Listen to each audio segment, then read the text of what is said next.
ตอนนี้เราอยู่ที่ไหนเนี่ยน้ำตกเหวชีวัดอยู่จังหวัดอะไรนะนครศรีธรรมราชปากช่องเขาใหญ่เนาะมันยังอยู่ในปากช่องเนาะใช่เดี๋ยวเราจะเดินไปดูน้ำตกกันนะครับถือว่าบรรยากาศคือว่าเย็นมากอ่ะนี่11 โมงแล้วเนี่ยจะเที่ยงแล้วอ่ะไม่แดดเลย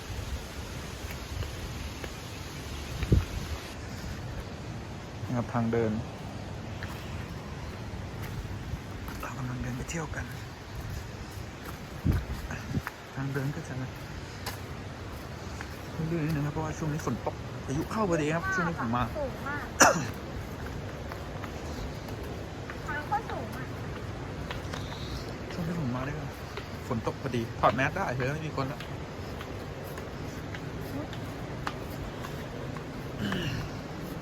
โคตรสูงอ่ะนี่นะครับใครจะมาเที่ยวก็มาได้เลยนะครับเขาจะมีการเตือนระดับน้ำตลอดนะครับสำหรับนักท่องเที่ยวก่อนจะลงมาเราก็ต้องดู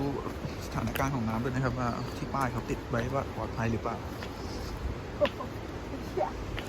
เดินถึง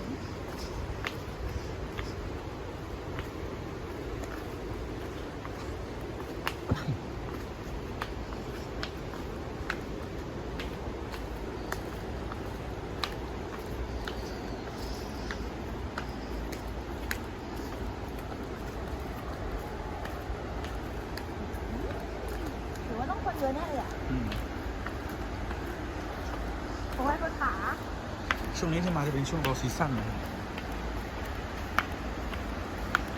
คนก็จะไม่ค่อยเยอะเท่าไหร่นะครับเดี๋ยวเราตัดตอนไปถึงน้ำตกแล้วกันเลยดีกว่าครับนี่เราก็มาถึงน้ำตกแล้วนะครับจุดนี้ก็จะเป็นจุดของน้ำตกทุกครั้งนะครับ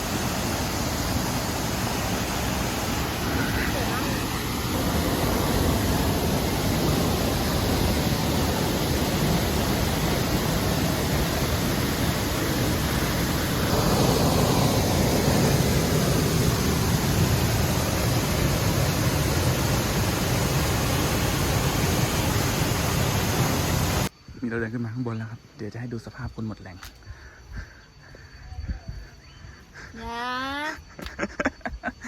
หมดสภาพเลยอะ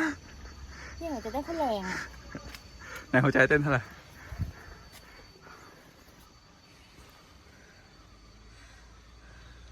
คนเหนื่อยอ่ะเน็ตไม่ดีอีก118ลดลงมาแล้วหูตอนเดินแม่ง170 กว่านี่เราขึ้นมาถึงข้างบนแล้วนะครับ